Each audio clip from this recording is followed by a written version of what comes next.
El juicio del gran trono blanco. Dr. Armando Alducín.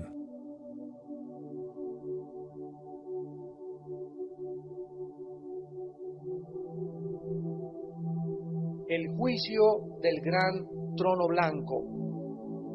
Y vi un gran trono blanco y al que estaba sentado en él, de delante del cual huyeron la tierra y el cielo, y ningún lugar se encontró para ellos. Y vi a los muertos, grandes y pequeños, de pie ante Dios, y los libros fueron abiertos. Y otro libro fue abierto, el cual es el libro de la vida.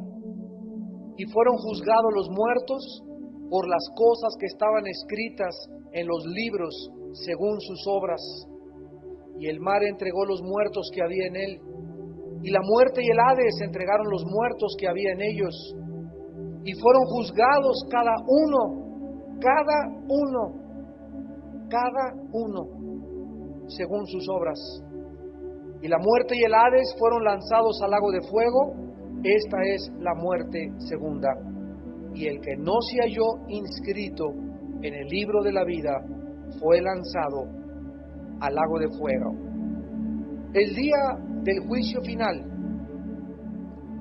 cuando todos los no creyentes estarán de pie para ser juzgados delante de Dios, está delante de ti.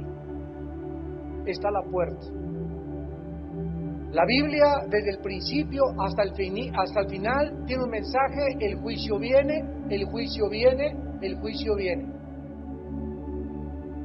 Y como consecuencia, Dios envió a su Hijo a este planeta, a Jesucristo, para salvarnos de este juicio, para evitar que te fueras al infierno, para evitarte la condenación eterna, para evitar que algún día estés tú presente en este juicio delante de Dios, del eterno Dios, y vayas a ser juzgado sin ninguna oportunidad jamás en la eternidad de arrepentirte, ni tampoco poder recuperar tu pasado. Este gran día del juicio final es llamado en la Biblia el juicio del gran trono blanco. Aun cuando muchas personas continúan riéndose y creen que nunca serán juzgados por sus pecados, y se burlan cuando se predica acerca del infierno, y las películas y la televisión y los programas y las telenovelas y en los cuentos y en las revistas se burlan del cristianismo y de la Biblia y de Jesús y de su ungido. La Biblia, sin embargo, no nos deja dudas al respecto. Viene el juicio final. La Biblia enseña enfáticamente que algún día todos nosotros tendremos que presentarnos y entregar cuentas, y los que negaron a Jesús, el Hijo de Dios, y escogieron mejor vivir sus propias vidas y ser sus propios dioses, estarán presentes en este gran juicio del gran trono blanco. Vamos a ver en primer lugar en el versículo 11 de Apocalipsis 20, este lugar del juicio del gran trono blanco y quiénes van a ser juzgados ahí. Dice el apóstol Juan: y vi un gran trono blanco y al que estaba sentado en él. El apóstol Juan, arrebatado por el Espíritu al cielo, pudo darse cuenta claramente de todo lo que va a acontecer en el planeta Tierra muy pronto, las cosas que van a suceder en el mundo invisible en el cielo. Vio a los ejércitos de Satanás cayendo sobre la tierra y vio el cataclismo final, los terremotos finales, los tsunamis finales y todas las devastaciones y las tragedias, la última guerra mundial y las personas que van a estar enfrente de Dios juzgadas por la eternidad. ¿Quién es este que dice Juan que estaba sentado en él? ¿Quién es esta persona? Veamos algunos pasajes, por ejemplo, en el libro de Daniel, capítulo 7, versículos del 9 al 10, que 650 años antes que el apóstol Juan, Daniel tuvo una visión similar. Y dice en Daniel capítulo 7, versículos del 9 al 10, Estuve mirando hasta que fueron puestos tronos, y se sentó un anciano de días, cuyo vestido era blanco como la nieve, el pelo de su cabeza como lana limpia, su trono llama de fuego y las ruedas del mismo fuego ardiente. Un río de fuego procedía y salía de delante de él, millares de millares le servían y millones de millones asistían delante de él. El juez se sentó. El juez se sentó y los libros fueron abiertos. Vemos que el profeta Daniel ve también y describe a Dios como un anciano de días, describiendo su eternidad. El eterno Dios estará sentado en ese trono para juzgar a los vivos y a los muertos.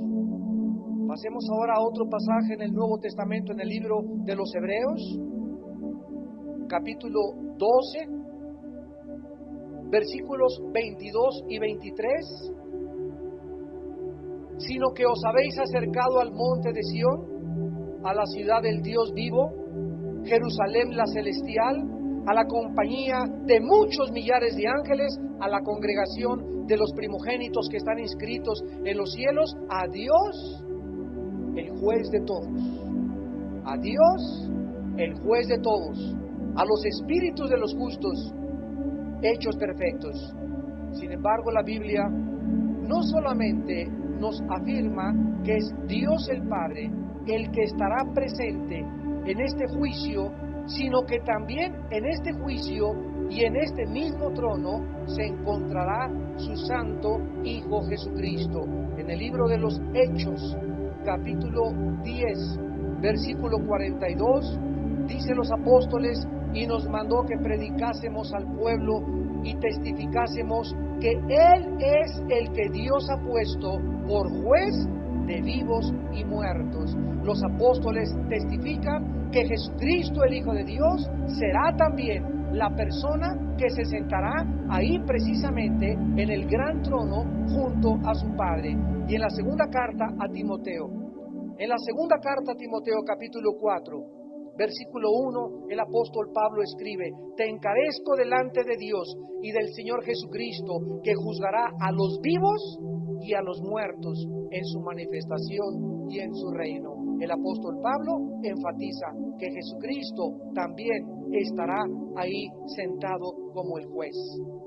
Dios envió a su Hijo hace 2000 años a morir en una cruz, a sufrir, a padecer escarnio, indignación de todas las cosas que sucedieron alrededor de los espíritus que lo atormentaron, de los hombres que lo desecharon, que se burlaron de él. Y sin embargo, ese mismo Dios es el que Dios ha puesto como juez de los vivos y de los muertos.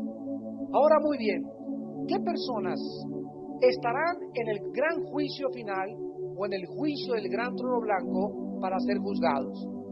Los cristianos.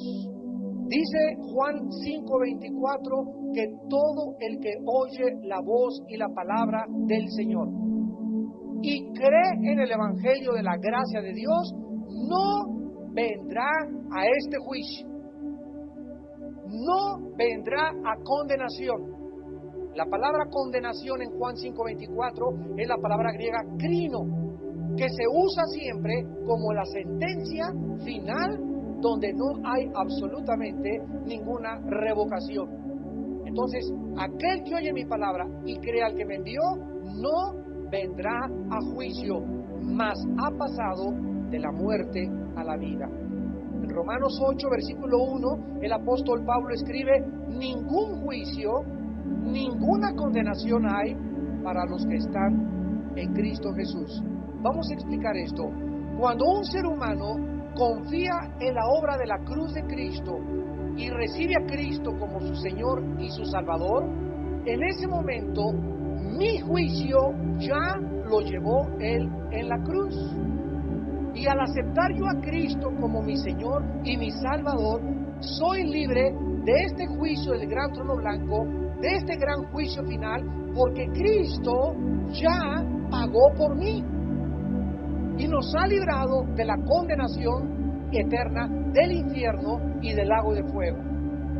Es tan serio y tan solemne el juicio final y la única oportunidad que tenemos los seres humanos para ser salvados en la corta vida que Dios nos dio, que tuvo Cristo que intervenir en el espacio y en el tiempo, sufrir el escarnio, la burla, repito, por todos nosotros, morir crucificado como un criminal para decirnos, los amo. Tú no tienes por qué condenarte, no tienes por qué ser sentenciado, no tienes por qué ir a ese juicio. Vengo a salvarte del juicio, vengo a salvarte del infierno, vengo a salvarte de tus pecados. Sin embargo, todos aquellos que rechazaron a Jesucristo, que no aceptaron ni le siguen aceptando y se siguen burlando de Él, a pesar de que el mismo evangelio que predicaron los apóstoles se sigue predicando 2000 años después, estarán en este juicio por la siguiente razón, que Cristo explica en el Evangelio de Juan, capítulo 3, versículo 18 al 21. El que en Él cree no es condenado, o no vendrá a juicio, pero el que no cree ya ha sido juzgado, ya ha sido condenado. En otras palabras, hay personas en esta noche y muchos que nos miran por la televisión, y ojalá que no sean muchos. Le rogamos a Dios que no sean muchos, que ya en vida, Dios ha dictado la sentencia contra tu corazón. Dios sabe perfectamente bien que tú no vas a aceptarle, que le vas a rechazar, que vas a seguir burlándote, nunca lo vas a tomar en serio, nunca lo vas a obedecer. Te encanta venir a la Biblia, te encanta estudiar la palabra de Dios, te encanta venir a la iglesia, pero te sales de aquí y no haces lo que Dios te manda. Dice Dios, yo conozco tu corazón y yo lo escudriño. Hay personas, solo Dios conoce, que ya en vida están sentenciadas. Ya solamente están esperando su muerte para que la sorpresa les asombre y les muestre que realmente jamás le entregaron su corazón a Cristo. Dice Jesús, porque no ha creído en el nombre del unigénito Hijo de Dios. Y esta es la condenación, esta es la crisis, este es el juicio, que la luz vino al mundo y los hombres amaron más las tinieblas que la luz, porque sus obras eran malas. La razón por la cual tú vas a ser sentenciado y por la cual tú vas a ser juzgada y por la cual pasarás la eternidad en el infierno y en el lago de fuego es porque amas más tus pecados que la luz. Una vez que tú has sido iluminado con el Espíritu Santo, una vez que tú has escuchado el Evangelio de la gracia de Dios, una vez que has oído que en la cruz Dios perdonó tus pecados y que tú no tienes por qué condenarte y solamente tienes que rendirte e invitarle a tu vida como tu Señor y Salvador, y tú sigues amando más las tinieblas que la luz, ¿qué otra cosa puede Dios hacer por ti? ¿Podría Cristo volver otra vez a ser sacrificado? Dice en Hebreos que por un solo sacrificio nos hizo perfectos para siempre. Y si Cristo tuviera que volver a ser sacrificado para que tú tuvieras que volver a arrepentirte otra vez, entonces su sacrificio en la cruz hace 2000 años no tuvo absolutamente ningún significado. Vemos pues que dice Cristo, porque todo aquel que hace lo malo aborrece la luz y no viene a la luz para que sus obras no sean reprendidas. De acuerdo a Jesús, mentira, que tienes problemas intelectuales para creer en Dios. No es cierto que es un problema de carácter académico o que te falten evidencias o que necesitaras ver un milagro para creer en Dios. De acuerdo a Jesús, el problema del ser humano no es intelectual, es de carácter moral. O sea, no te conviene creer en Cristo. Hace algún tiempo tenía yo una cruzada en una ciudad del sur de la República Mexicana y hablé sobre el infierno esa noche. Eran miles de jóvenes los que estaban en esa noche reunidos. Y al acabar me bajé del podio y había unas muchachas ahí esperándome. Y una me dijo, usted solamente viene aquí a inspirarnos miedo y temor. Mentiras que existe el infierno y que existe el diablo. Aquí está el infierno. Venía con dos muchachas, una de ellas era cristiana. Y le dije a la muchacha, bueno, ¿cómo te llamas? Y sabes una cosa, le contesté, me preocupa no solamente que no creas en esto, sino la razón que te impide que tú creas en el infierno. Y en ese momento, la muchacha que venía junto con ella, inmediatamente saltó y me dijo, sí, doctor Alducin, mi amiga vive con 2 amantes. Entonces nos damos cuenta que detrás de toda persona que se resiste a creer, que se resiste a avanzar, que se resiste a entregar su vida a Cristo, no es porque no pueda creer. ¿Y por qué miran el infierno? ¿Y por qué se burlan de estas cosas? Porque sus pecados son más importantes y están tan esclavizados de sus pecados que aman tanto las tinieblas que no pueden ellos aceptar a Cristo, no porque no puedan, sino porque no quieren entregarles su voluntad. Detrás de todo ateo hay una mar de amargura y de heridas de su pasado. Detrás de todas las personas inmorales que se burlan del mundo y que se burlan de Dios, existe el deseo de que si le entregan su vida a Cristo, necesitan dejar su vida inmoral. Ahí estarán todos los no creyentes en este juicio. Y entonces sabrán que su incredulidad fue rebelión, fue un producto de su insanidad mental.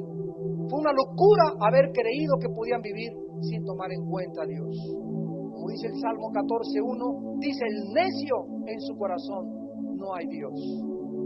La decisión de Dios en el juicio del gran trono blanco será final, será eterna. No habrá apelación, no habrá perdón, no habrá misericordia. Será demasiado tarde para hincarse y pedir perdón. Dice Apocalipsis 20, versículo 11, ahí estaban delante de él, parados, dice el versículo 12, y los muertos y grandes de pie ante Dios. Ya no hay nadie hincado en este juicio. Ya no habrá que alguien que, ay, papacito lindo, ay, mi Diosito lindo, si tú eres tan bueno, que a nadie vas a mandarnos de nosotros al infierno. Yo siempre creí que eras tan bueno. Así te va a contestar Dios. Nadie que esté en el infierno podrá jamás negar que nunca fue amado por Dios. Y si alguien duda, si Dios te ha amado, voltea a la cruz. Y ahí dirigirá Dios las miradas de todas las personas que digan, es que cuando me amaste, hay una cruz.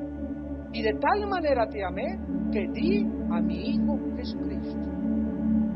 Para que no te perdieras, no te condenaras, no estuvieras aquí en este juicio, hijo o hija mía, sino que tuvieses la vida eterna y el perdón de tus pecados. Dice en Hebreos 3:8, cuando oigo su voz, no te endurezcas. Dice en 2 Corintios 6:2, hoy es el día de tu salvación. Hoy es el día en que Dios te está hablando al corazón, no te endurezcas. Muchos creen, bueno, lo voy a pensar. Tal vez mañana, ahorita tengo un amante, ahorita soy homosexual, ahorita estoy transando en mi trabajo, ahorita me dedico a vender drogas, ahorita tengo una persona que no es mi esposa y vivo con ella, etcétera, etcétera. Lo voy a pensar más. Y tú ves estos pecados como un obstáculo para venir a la cruz. Y Dios te dice, ven ahorita y ahorita te arrebato del infierno. Entrégame tu vida hoy en la noche y yo me encargo de darte el poder de que dejes esa droga, de que dejes la homosexualidad, de que dejes de robar, de que dejes esto, te cambiaré de trabajo, te daré una nueva vida, te inyectaré una fuerza y un poder que jamás tú conociste, pero tú tienes que reconocer hoy que el Evangelio se predica, que me necesitas, que necesitas arrepentirte, porque tú puedes hoy que me estás escuchando morir hoy mismo en la noche, morir mañana en la mañana cuando te levantes o mañana ser el último día. Cuando oigas su voz no te endurezcas.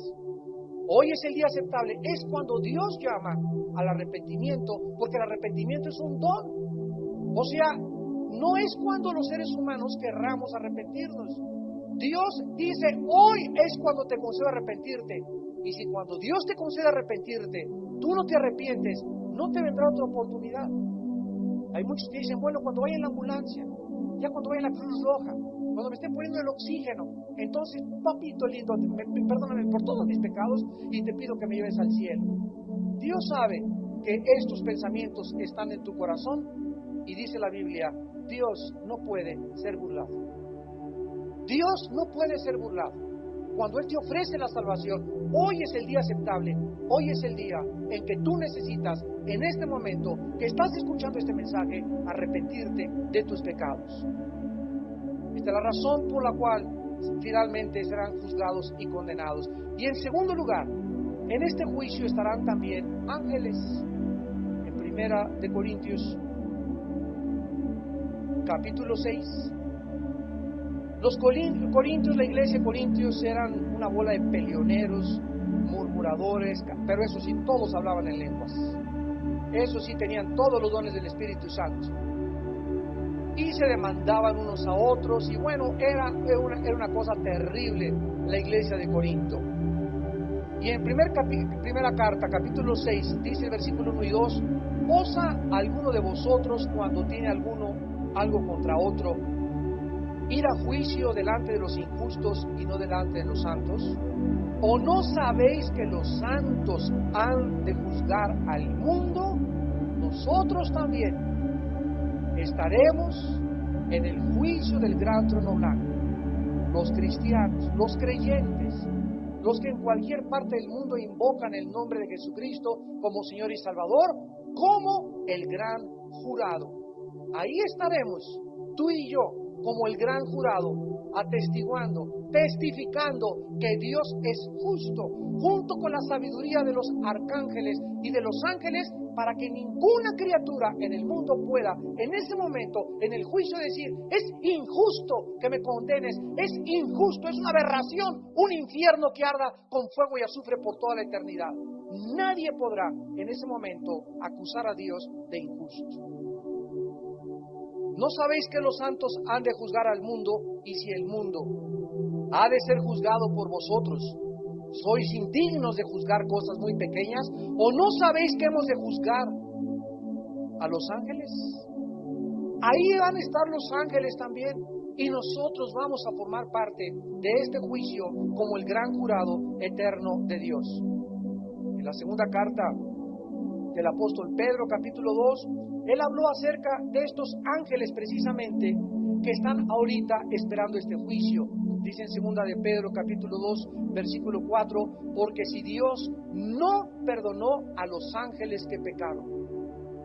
Los ángeles fueron creados con la oportunidad, igual que Adán y Eva, igual que tú, igual que yo, de adorar, reconocer, servir, hincarse, amar, conocer a Dios voluntariamente. Dios pudo haber creado un ejército de robots con alas que jamás hubieran revelado, que jamás hubieran pecado, igual que al ser humano. Pudo haber creado una raza de puros robots, donde jamás hubiera existido la alternativa, la opción de escoger: no quiero servir. Pero Dios nos crea con una capacidad pensante, con una volición, con decisiones sentimentales y emocionales, en las que Dios nos hace responsables, lo que no hizo con los animales. Los animales son guiados por instintos. Los animales usan el sexo cuando es la temporada, cuando es el tiempo. Instintivamente Dios les puso un programa para que tuvieran relaciones. El ser humano no fue creado con instintos. Somos los únicos seres que podemos escoger cuándo traer hijos, podemos escoger cuándo tener relaciones, podemos escoger usar el sexo fuera del matrimonio, como hablé este domingo, o dentro del matrimonio. Somos responsables de las decisiones, de los deseos. Nos dio el deseo de comer, nos dio el deseo de dormir, el de tener impulsos sexuales, para que nosotros supiésemos controlarlos. Estos deseos nunca deben controlarnos a nosotros, porque ese no es el propósito original de Dios. Dios quiere que nosotros controlemos nuestros deseos, nuestros impulsos, seamos dueños de nosotros mismos. No seamos esclavos del pecado. Que nosotros gobernemos el pecado, que el pecado no nos gobierne ni nos domine. Porque todo aquel que es gobernado por el pecado, esclavo se convierte en el pecado. Dice Romanos 6:16. Entonces, estos ángeles, dice la Biblia, los arrojó al Tartarus, que aquí se tradujo infierno, y los entregó, observen, a prisiones de oscuridad para ser reservados al juicio. Hay una prisión en el espacio, o tal vez aquí en el fondo de la tierra. No dice dónde está el Tartarus. Se tradujo infierno equivocadamente. No es infierno, infierno es Gena en el griego. Y en el infierno no están los ángeles. Esta palabra es Tartarus. Es la única vez que aparece en el Nuevo Testamento, y es la prisión donde se encuentran millones o miles de ángeles, que son los que quisieron pervertir la genética de Dios en Génesis capítulo 6 y alteraron la genética, produjeron gigantes de 350 metros y trataron de abortar la misión de Dios para que el Mesías no naciera entre nosotros. En el libro de Judas, después de segunda de Pedro, siguen las cartas de Juan y luego Judas, antes de Apocalipsis, este libro de Judas, dice el versículo 6 y el versículo 7, y a los ángeles que no guardaron su dignidad, sino que abandonaron su propia morada. O sea, Dios había colocado a cierto grupo de ángeles, limitándolos en el espacio y en el tiempo, y les dijo, esta es la demarcación, no pueden salirse de ahí. Este es el espacio que yo les he asignado a ustedes. Aquí es donde van a morar, aquí es donde van a ejercer el servicio a lo cual yo los comisioné. Pero estos ángeles se salieron de la demarcación, de los límites que Dios les puso. Es lo que significa, abandonaron su morada. La palabra morada significa habitación. Es la palabra griega oiketerion, que significa lugar para vivir.